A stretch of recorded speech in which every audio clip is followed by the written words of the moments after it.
साहबी ने देखा ना आपकी क्या नेकी है कि नबी ने आपको दुनिया में जन्नत की बशारत दी। उन्होंने कहा कुछ भी नहीं, रात को सबसे दिल साफ करके सोता हूँ। रात को सोता हूँ तो क्या करता हूँ, दिल साफ के भाई जिसने उल्टी बात की उसको सीधा कर लेता हूँ। यही होता है ना कि वो ये जो कह रहा था ये गलत मतलब नहीं है, इसका सही मतलब भी लिया जा सकता है। वो फला जो मुझ पे गुस्सा हुआ तो असल में हसद की वजह से नहीं, उसके दिल में मेरी इस्लाह का जज्बा बहुत ज्यादा है, इसलिए वो एक्साइटेड हो गया। समझ रहे हैं कि नहीं समझ रहे हैं? दिल साफ करके सोना ये बहुत बड़ी नेकी है।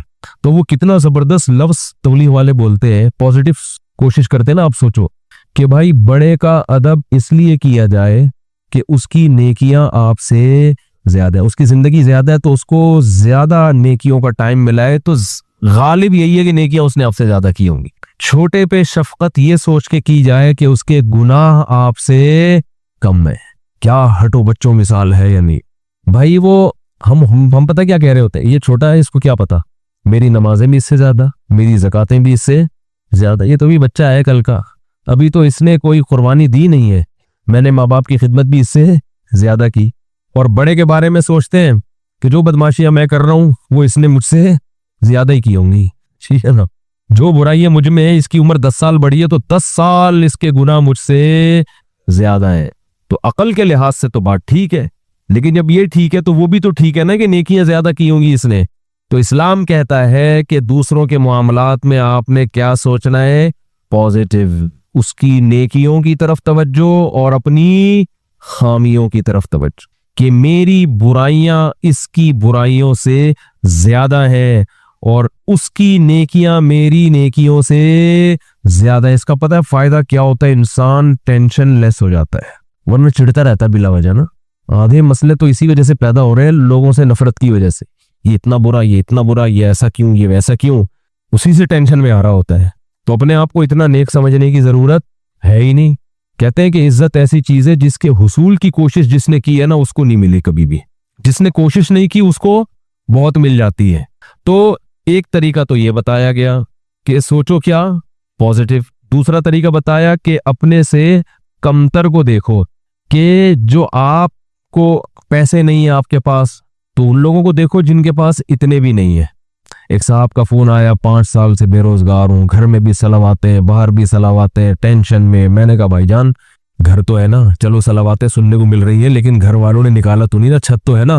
ये जो फुटपाथों पे पड़े हुए हैं ना, इनके पास रात गुजारने के लिए छत मुयस्सर नहीं।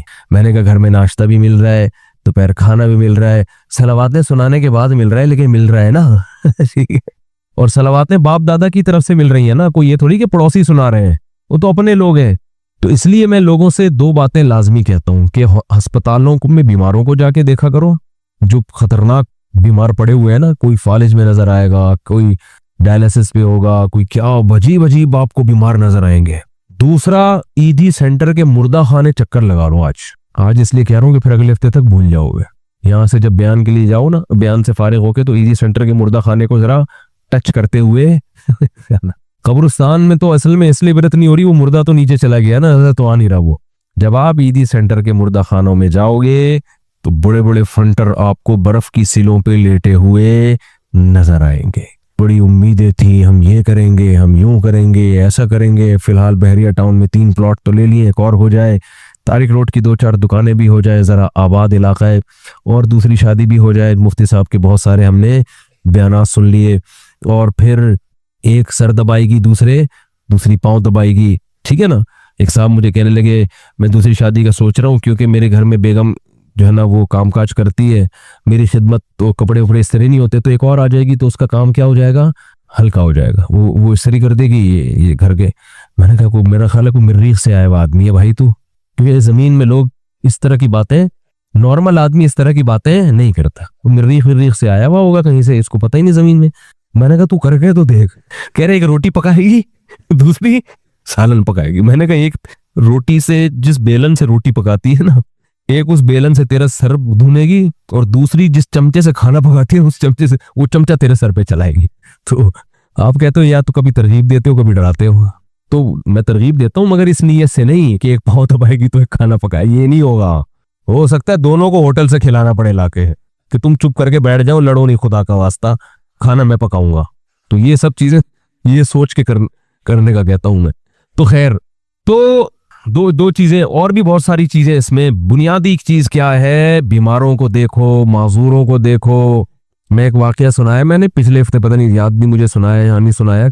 अभी मैं सफर था मेरा इस्लामाबाद में, तो वहां हमारे एक जानने वाले मिले।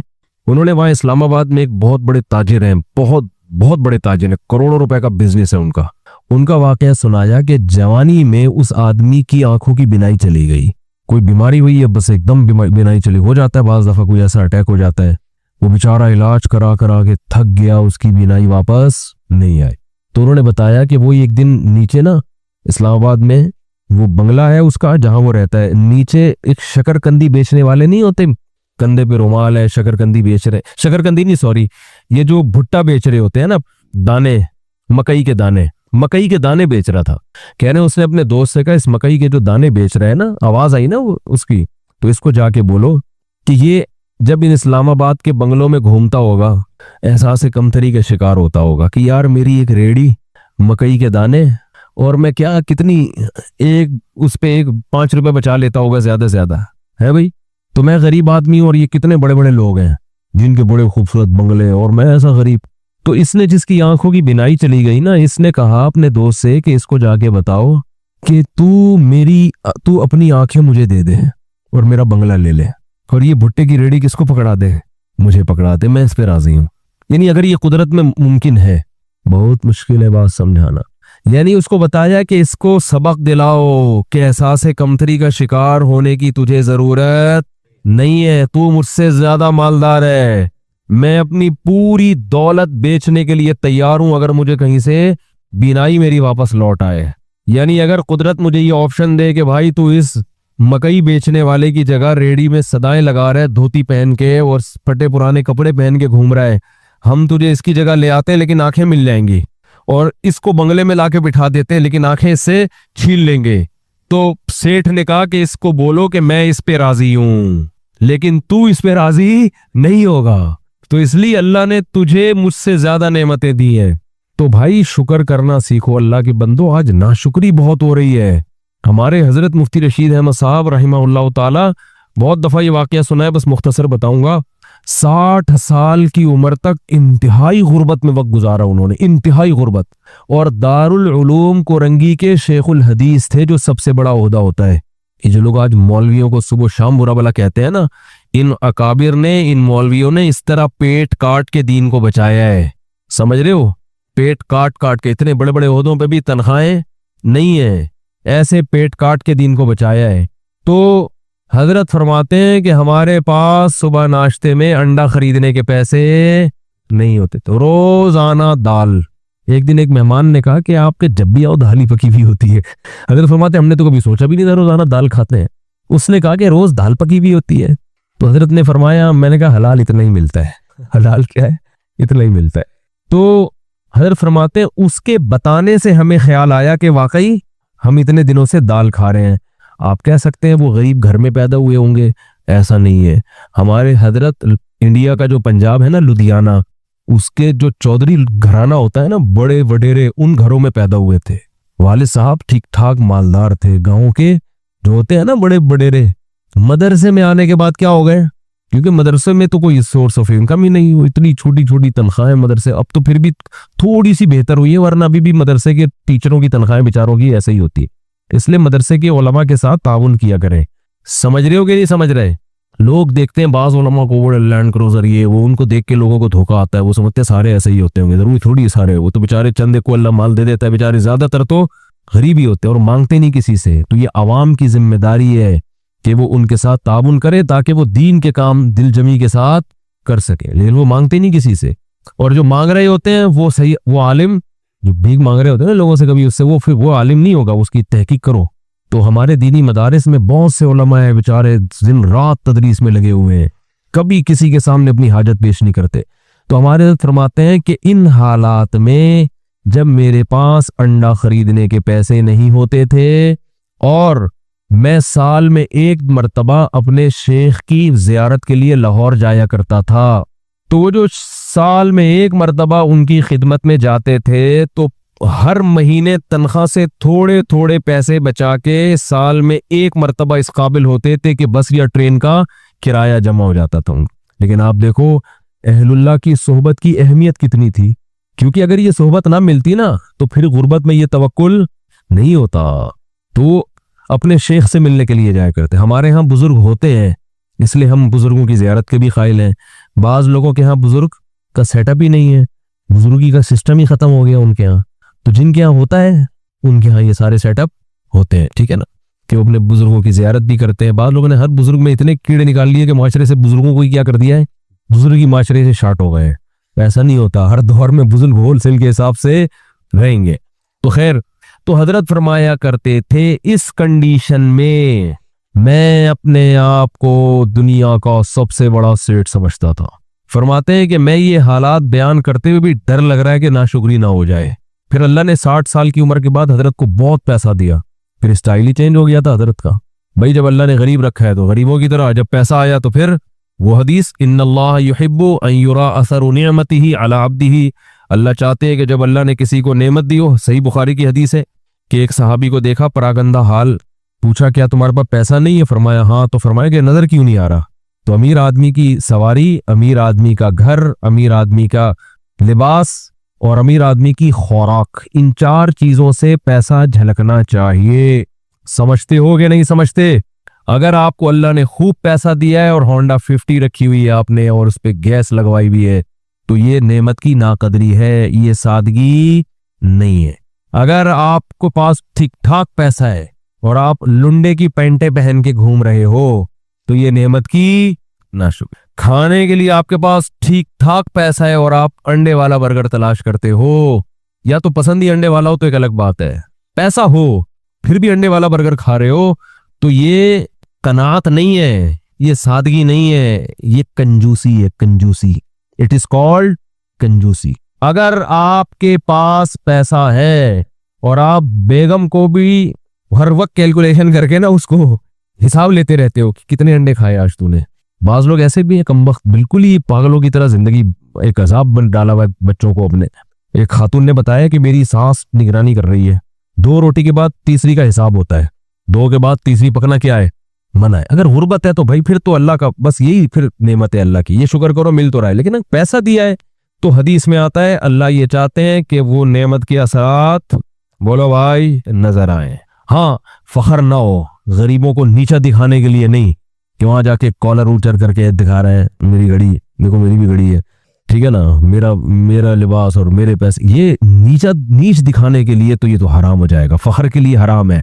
और इससे इतराए नहीं आदमी, ये समझे अल्लाह की तरफ से भीख मिली हुई है, अच्छे कपड़े पहन लिए भाई, अल्लाह ने दिया ना। किसी को भिखारी को आप 3 पीस सूट टाई पहना दें और अच्छा अंडे वाले किसी हटा के जिंगर बर्गर खिला दे, उसको पिज्जा खिला दे, तो वो खाएगा शुक्र करके, तवाज़ो पैदा होगी, फखर नहीं करेगा। तो ये अल्लाह ने भीख में दिया हुआ है हमें, किसी को लैंड क्रूजर दे दी तो वो फखर ना करे, बोले भाई अल्लाह ने मुझे दी है, मेरी अपनी थोड़ी है, ये इसको रक्षा दे दिया, मुझे क्या दे दी, लैंड क्रूजर दे दी, तो ना ये मेरी है ना ये उसका है, तो फखर किस बात का।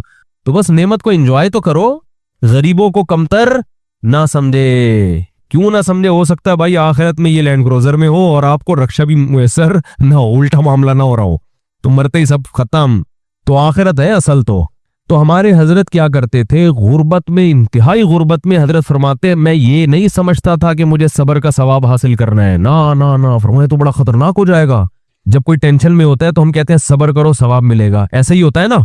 तो हजरत फरमाते हैं उस गुर्बत में मैं ये नहीं सोचता था कि मैं सब्र करूंगा तो सवाब मिलेगा। फरमाया ना, मुझे तो लगता था अगर मैंने ये सोचा कि मैं सब्र करूंगा तो गुनाह मिलेगा, क्योंकि सब्र तो मुसीबतों पर होता है, तो अल्लाह ने मुझे मुसीबत में रखा भी नहीं तो सब्र किस बात का।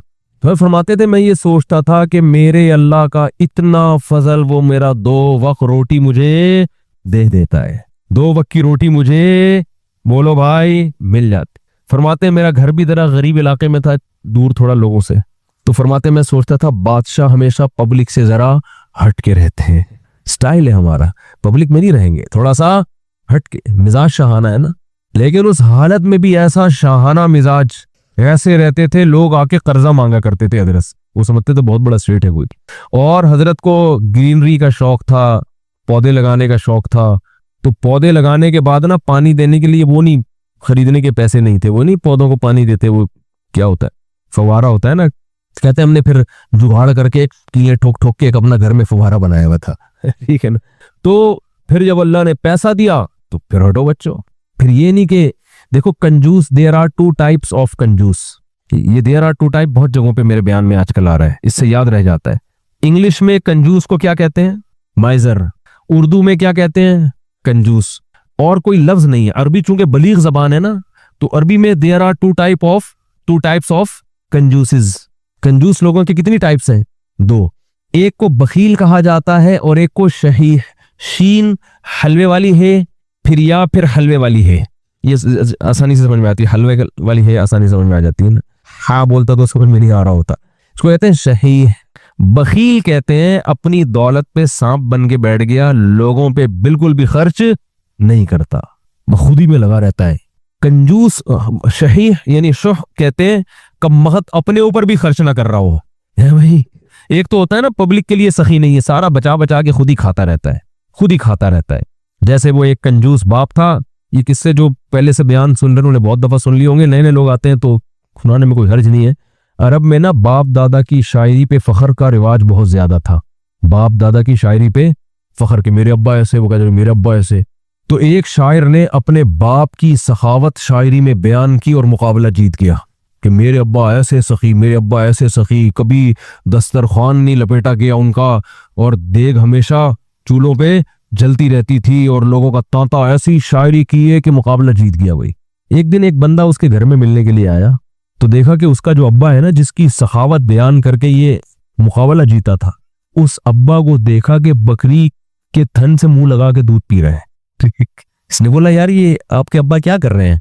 उसने कहा असल में अब्बा मेरे जो है ना, ये जब गिलास में दूध निकालेंगे तो धार की आवाज सुन के बच्चे आ जाएंगे दूध मांगने। अपने ही बच्चे अब्बा के, दूसरे भाई हैं इनके। तो मेरे अब्बा को ये पसंद नहीं है कि ये दूध बच्चे पिए, इसलिए बच्चों को आवाज आ जाए तो डायरेक्ट थनों से दूध लगा के पी। कह रहे ये वो अब्बा है जिनकी सखावत बयान करके मैंने मुकाबला जीता है। लेकिन ये अब्बा बखील था, सही नहीं था। अपने ऊपर तो खर्च कर रहा है ना, कि चलो बच्चों पे नहीं खिला रहा, कम बगत खुद ही पी रहा है सारा दूध। वो देसी घी वाला भी सुनाना पड़ेगा यार, क्या करे यार। वो एक कंजूस हाथ जल्दी सुनाऊंगा जो कई दफा लोगों ने सुना, वो फिर बोर हो जाते हैं। एक कंजूस देसी घी लेकर आया, डब्बा लेकर आया, तो बच्चों से कहा कि इसको खोलना नहीं है, डब्बे से लगा लगा के खाओ ना, क्योंकि बाहर भी चिकनाई होती है ना। जब ये डब्बा बिल्कुल चिकनाई खत्म हो जाएगी ना, फिर डब्बा खुलेगा अंदर से। इसी दौरान इसका सफर हुआ तो इसने इस खतरे से कि डब्बा बच्चे खोल न ले, अलमारी में लॉकर में डब्बा बंद करके चला गया। 1 महीने बाद आया, बच्चों से पूछा देसी घी तो नहीं, डब्बा तो नहीं खोला? नहीं अब्बा। फिर क्या करते थे? अब्बू अलमारी से रोटी लगा लगा के खाते थे। एक थप्पड़ मारा उनको, कह रहे कमबख्त कुछ दिन घी के बगैर सबर नहीं कर सकते। इट इज कॉल्ड कंजूस। ये सही नहीं है, क्योंकि खुद तो इस्तेमाल करेगा ना, चुप चुप के खाएगा। तो वो भी जो बकरी के थनों से मुंह लगा के दूध पी रहा है, कम से कम खुद तो पी रहा है ना। और कंजूस की जो सुपरलेटिव डिग्री है वो ये है कि खुद भी ना पिए कि दूध कम ना हो जाए। थनों में दूध जमा होते धोने दे रहा है यार, कहीं कम ना हो जाए, फिर 2-2 कतरे निकाले, कहीं सूख ना जाए, बस इतना। तो ये आज मुआशरे में, पहले तो हम इन चीजों को लतीफा और मजाक समझते थे, लेकिन जब आदमी चलता फिरता है ना, देखो हमने तो 8-10 साल उलमा के साथ गुजारे, पब्लिक से हमारा रिलेशन ही खत्म हो गया था। जब मदरसों में गए ना, वो सारे दोस्तियां यारियां छूट गई, बिल्कुल एक उलमा सोलहा के साथ बैठना, उनकी सखावतें हमने इतनी देखी, हम हैरान होते थे। जब पब्लिक में दोबारा जाना हुआ ना, तो फिर एक अजीब माहौल नजर आया कि यार ये क्या हो रहा है। तो हमने ऐसे लोग भी देखे दूसरों पे खर्च नहीं करते, और ऐसे भी देखे जो अपनी जान पे भी खर्च करने के लिए तैयार नहीं है। बचाओ बचाओ बचाओ बचाओ, भाई तू खरीद ले गाड़ी यार, क्या जा रहा है, अच्छी गाड़ी में घूम ले भाई। तो अच्छे लोग भी मिलते हैं। एक साहब का वजन जरा ज्यादा था, वो गाड़ी में 2 सीटें बुक कराते थे जब भी बस में जाना होता ना। तो मुझे कहने लगे यार मैं थोड़ा सा भारी हूं तो मुझे चिपक के बैठना पड़ता है, तो पिछली आधी सीट मैं ले लेता हूँ। ड्राइवर से बोलता हूँ इस पे 2-3 बंदों से ज्यादा नहीं बैठेंगे, मैं डबल टिकट दिया है। मुझे अच्छा लगा। उन्होंने कहा यार सहूलत के लिए इंसान पैसे कमाता है तो सफर तो तमीज से गुजर जाए ना। तो पैसे खर्च करना सीखो अल्लाह के बंदो। जो काम पैसों से हो सकता है वो खुद नहीं करो, ठीक है ना। जो अल्लाह ने अगर दिया है पैसा, खुद कुछ और कर लो, फिर टाइम बचाओ अपना। तो मेरी आदत पता है क्या है, मेरे पास अगर पैसे होते हैं तो मैं अपना टाइम को बचाने की बड़ी फिक्र करता हूँ। अभी गाड़ी पंचर थी, पंचर भी नहीं हवा कम थी, तो मैंने किसी से कहा यार तू डलवा के ले आ। बड़े दिल में सोचा इसको ज्यादा पैसे दे दूंगा मैं, जितना इनके बनते हैं थोड़े से क्या हो जाएंगे कि ये काम भी इन्हीं से ले लो यार, अपना टाइम में किसी और चीज में लगा लो, ठीक है ना। अगर है अल्लाह ने दिए हैं, बाज दफा होते हैं बाज दफा नहीं भी होते हैं, आदमी खुद ही धक्का लगा के बाइक को घसीट के ले जा रहा होता है तो वो भी ठीक है। तो जब हो तो अलग हुक्म है, जिस दिन जेब में नहीं है तो फिर अलग हुक्म है। तो क्या बात चल रही थी? हाँ, तो हमारे हजरत के पास जब पैसा आया तो फिर हजरत शोरूम में गए, फरमाया गाड़ी चाहिए। हमने कहा कौन सी गाड़ी है? फरमाया गाड़ी दिखाओ, गाड़ी जिसको क्या कह सकते हो, लोग बोलेंगे ये क्या है, लोगों में फखर के लिए नहीं, अपने अपने सुकून के लिए। तो फिर हजरत ने कुवैत के शहजादे से गाड़ी खरीदी थी माजरत के साथ। किससे गाड़ी खरीदी? अपना घर नहीं बनाया, इसलिए कि फरमाया कि मेरी उम्र अब 65 साल हो गई, अपना जाती घर का क्या करना है मैंने, बच्चे स्टेबल है, उनको लिए भी कोई प्रॉपर्टी बनाने की जरूरत नहीं है, सब अच्छा उनकी जॉब भी हो गई थी बच्चों की, मदीना यूनिवर्सिटी चले गए थे, तो जरूरत ही नहीं है। उन्होंने कहा कोई जरूरत ही नहीं है घर वर बनाने की, तो गाड़ी खरीदो, अच्छी गाड़ी की इस्तेमाल में आ रही है। लेकिन हमारे यहाँ 65 साल में पैसा आए तो सबसे पहले टेंशन क्या होगी? यार आज तक जाती घर नसीब नहीं हुआ, क्या होना चाहिए अब? अबे अब तो पैसा आया, 10-15 साल रह गए, खा लो यार बैठ के, अच्छा खा लो। सारी टेंशन लेके बैरिया टाउन में मकान की फिक्र में लगा देगा वो। यानी पैसा आने के बाद टेंशन खत्म होने के बजाय बढ़ जाती है टेंशन। तो फिर आखिर में जब बहुत अल्लाह ने पैसा दे दिया तो फिर हजरत ने अपनी अहलिया के लिए एक फ्लैट खरीद लिया था कि मेरे इंतकाल के बाद इनके लिए पास कोई क्या हो ठिकाना, खुद ही शिफ्ट हुए इसमें कि मैं जब इंतकाल हो जाएगा तो ये यहाँ रह लेंगी। तो अल्लाह ने इतना दे दिया, उन्होंने कहा चलो एक फ्लैट उनके लिए ले लेते हैं, दुनिया से जाने के बाद उनके पास क्या होगा, एक ठिकाना हो जाएगा। तो आसान जिंदगियां इन लोगों ने गुजारी, तभी जब भी उनके पास जाओ, जब गुर्बत में तो भी खुश, पैसा आया तो भी खुश, एक जगह बहुत पैसा डूब गया तो कारोबार में लगाया तो भी खुश। इतनी सी कहते हैं ना पेशानी पे कोई लकीर आ जाए ना कि इतना। और उस दौर में जिन लोगों ने उस कारोबार में पैसा लगाया था उनमें बहुत से हार्ट अटैक से मर गए थे। ज़ियाउल हक के दौर में अलायंस का एक बिजनेस आया था, कंपनी थी, जो बड़े बूढ़े लोग हैं उनसे पूछें आप, इस्लामी मुजारबत के नाम से शुरू किया उन्होंने और लोगों के लाखों करोड़ों रुपए डूब गए थे, बहुत से लोग हार्ट अटैक से मर गए। हजरत ने उनका नाम शुहदाए अलायंस रख दिया। फरमाया ये अच्छी शहादत नहीं है। अल्लाह पूछेगा क्यों जान दी? ए अल्लाह इस पैसे के पीछे टेंशन बहुत। तो अल्लाह कहेगा कमबख्त मुसाफिर खाना था, 2 रोटी सुबह तुझे मिलती थी, 2 रोटी। और इनको तो मालदारों को तो जिनके पैसे इतने डूब रहे हैं तो और ज्यादा लग्जरी लाइफ स्टाइल होता है, तो ज्यादा से ज्यादा घर बिक जाएगा तो किराए पे रह ले। अरे W11 में सीट ना मिले तो लटक के सफर कर लो यार, क्या जा रहा है, सफर ही है ना, आगे स्टेशन पे आगे अड्डे पे उतर जाना है। अब आपको चूंकि सीट नहीं मिली, अब आप गए ड्राइवर के पास, बोले अबे मुझे बस के नीचे दे के मार दे या गोली से मारूंगा। मुसाफिर खाना है मेरे भाई, बैठने की जगह मिल जाए बहुत अच्छा, नहीं तो लटक के देखो सफर समझते हैं ना, तो अंगूठा टिकाने की जगह मिल जाए ना उस पर भी लोग सफर कर लेते हैं। कंडक्टर से बोले थे तू बस हट जा थोड़ा सा, इतना सा पांव टिकाने की जगह मिल जाए भाई, अगले अड्डे पे उतरना है। हमारे साथ तो ऐसा, हम तो जब आजकल तो मैं थोड़ा मशहूर हो गया हूं तो कहीं जा नहीं सकता ऐसे, वरना W11 का जो मजा है वो अब अल्लाह जन्नत में ले जाए तो W11 में सफर जरूर करेंगे वहां पे। अब थोड़ा मशहूर हो गए तो वो सब पहचान जाते हैं, फिर एक बड़ा मसला हो जाता है। तो वरना हमने तो बहुत दफा ऐसे सफर किया है, जा रहे हैं तो चलो जी सीट पे जगह मिल गई ठीक है, नहीं तो पायदान पे लटक के, नहीं तो पीछे खड़े हो जाओ, बस छत पे बैठ जाओ, एंजॉय करो। ठीक, कैसा मजा आ रहा था छत पे बैठे जा रहे। तो कहां से कहां बात चली गई। तो जो मैं ये पूरा वाकया इस पे सुना रहा था, हमारे हजरत क्यों अपने आप को इतना मालदार समझते थे, क्यों समझते थे? इसलिए कि हजरत फरमाते थे जो बेसिक बुनियादी जरूरतें अल्लाह ने पूरी कर दी, और बहुत सौ के पास तो ये भी नहीं है। घर तो है ना सर छुपाने को, चाहे किराए पर हो, है तो ना, बहुत से तो रोड पे सो रहे हैं। क्या हालात है लोगों के घरों में, जाके देखो पता चलता है कैसी खतरनाक खतरनाक बीमारियां लगी हुई हैं। तो इस्लाम ने हमें, जो मैं आयत पढ़ रहा था उसमें ये बताया कि तुम इस खुशफहमी में मत रहो कि जिस हालत में आज हो हमेशा उसी हालत में रहोगे। अल्लाह ने तुमसे ऐसा कोई एग्रीमेंट नहीं किया है। तो अब करना क्या है? अमल को फोकस करना है, अमल। तो अल्लाह ताला ने कुरान में क्या फरमाया कि किसी किताब में नहीं लिखा। हाँ, तो अब मसला ये है कि जिस खुशी में इंसान होता है उसमें अल्लाह को भूल जाता है वो। तो इसी खुशी में अल्लाह को याद रखना है। इसका फायदा ये होगा कि जब कोई टेंशन का मामला आएगा तो फिर अल्लाह आपको याद रखेगा। कैसे याद रखेगा? या तो वो टेंशन दूर कर देगा, या उस टेंशन में अल्लाह आपको सब्र की तौफीक देगा, हौसला दे देगा अल्लाह आपको। खुदकुशी के ख्यालात नहीं आएंगे आपके दिल में। पैगंबरों की सीरत उठा के देखें, कैसे कैसे गमों में जिंदगी गुजरी, मगर इन गमों में भी उन्होंने डिप्रेशन की गोलियां बोलो नहीं खाई है। हमेशा उनकी जबान से अच्छे अल्फाज निकल रहे हैं, आलमु मिनल्लाहि मा ला तालमून, मैं अल्लाह के बारे में वो कुछ जानता हूं जो तुम नहीं जानते। याकूब अलैहिस्सलाम कह रहे हैं। अय्यूब अलैहिस्सलाम ने बीमारी में ऐसा सब्र करके दिखाया। अल्लाह फरमाते हैं नेमल अब्द, क्या खूब बंदा था, क्या कितने खुशकिस्मत कि अल्लाह आखिरी किताब में आयतें नाजिल कर रहा है कि अय्यूब क्या खूब बंदा था, क्या खूब बंदा था। देखो अय्यूब अलैहिस्सलाम बीमारियों में, अगर बीमारियों में जिंदगी ना गुजरी होती तो इतने खूबसूरत अल्फाज उनके लिए आखिरी किताब में नाजिल होते। फर्ज कर लो सेहत में जिंदगी गुजर गई होती, तो गुजर तो गई ना, खत्म।